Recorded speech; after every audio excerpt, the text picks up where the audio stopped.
America में हुई हालिया आकस डील समझौते में चीन को एक बड़ा खतरा बताते हुए आकाश देश के संगठनों ने इस मीटिंग में आर्टिफिशियल इंटेलिजेंस और रक्षा तकनीकों को भी समझौते में शामिल कर लिया है।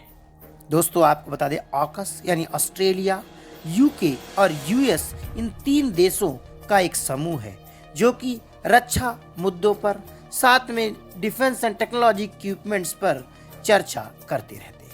और इस क्षेत्र में यानी ऑस्ट्रेलिया, यूके यूनाइटेड किंगडम और यूनाइटेड स्टेट्स इस रक्षा समझौते में शामिल है। इस पर विशेषज्ञों का मानना है कि दुनिया में हथियारों का एक डर और होड़ भी पैदा हो सकती है। तो चलिए दोस्तों, आज के इस हालिया हुए ऑकस डील समझौते के बारे में विस्तृत रूप से चर्चा करते हैं और इसके संभावित खतरे के रूप में भी जानेंगे कि आखिर रक्षा विशेषज्ञों के मन में ऐसा कौन सा खतरा मंडरा रहा है।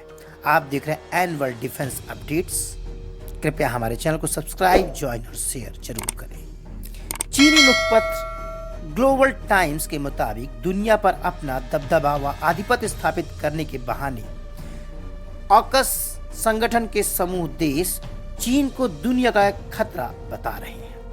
अमेरिका, ब्रिटेन और ऑस्ट्रेलिया कथित तौर पर अपने ऑकस सैन्य सहयोग को परमाणु संचालित पनडुब्बियों को लेकर ड्रोन और आर्टिफिशियल इंटेलिजेंस के साथ साथ अंतरिक्ष ट्रैकिंग वाली पनडुब्बियों का निर्माण को भी बढ़ावा दे रहे हैं।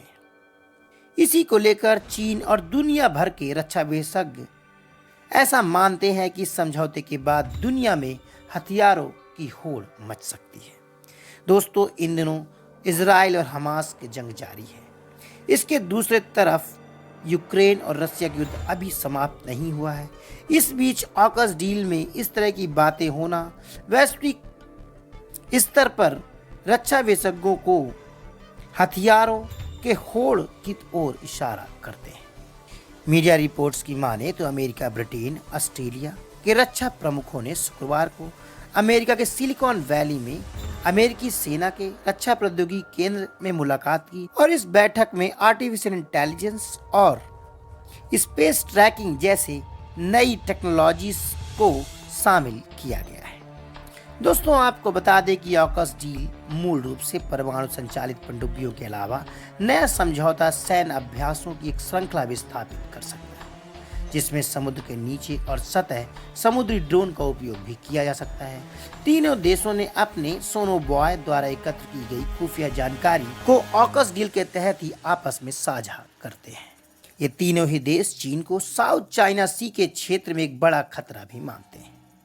नवंबर के अंत में द वॉल स्ट्रीट जर्नल में एक रिपोर्ट प्रकाशित की गई थी जिसमें दावा किया गया था कि चीन अमेरिका और चीनी सेनाओं को विभाजित करने वाले सबसे बड़े अंतरों में से एक माना जाता है, क्योंकि वह अपनी पनडुब्बी प्रौद्योगिकी और समुद्र के नीचे पता लगाने की क्षमताओं में काफी प्रगति कर रहा है।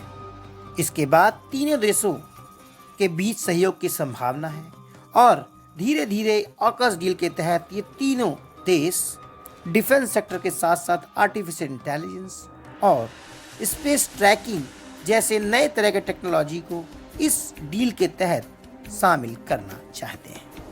आर्टिफिशियल इंटेलिजेंस टेक्नोलॉजीज को लागू करने से अमेरिका, ब्रिटेन और ऑस्ट्रेलिया अपनी पनडुब्बी रोधी प्रणालियों को एकीकृत करने में सक्षम हो सकते हैं, जिनमें उनकी पनडुब्बियां रोधी विमानों, सतह के जहाजों के द्वारा भी डेटा एकत्र किया जा सकता है।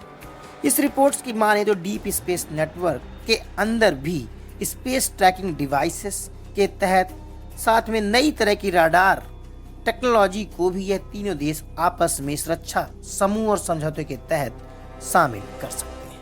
और यही बात है कि दुनिया भर के रक्षा विशेषज्ञ मानते हैं कि यह वैश्विक स्तर पर हथियारों को जमा करने की होड़ मचा सकता है। इस ऑकस डील को लेकर दुनिया भर में कई सारे बड़े बड़े अखबारों ने इस खबर को अपने न्यूज़ पोर्टल में जगह भी दी है। इस पर विशेषज्ञों का कहना है कि ऑकस देशों के बीच परियोजनाएं न केवल क्षेत्र में खतरनाक हथियारों की होड़ को जन्म दे सकती हैं, बल्कि दुनिया भर में एक खराब उदाहरण भी स्थापित कर सकती हैं। दोस्तों, ये थी बात हाल में हुई ऑकस डील के तहत तीनों देशों की बैठक के बारे में।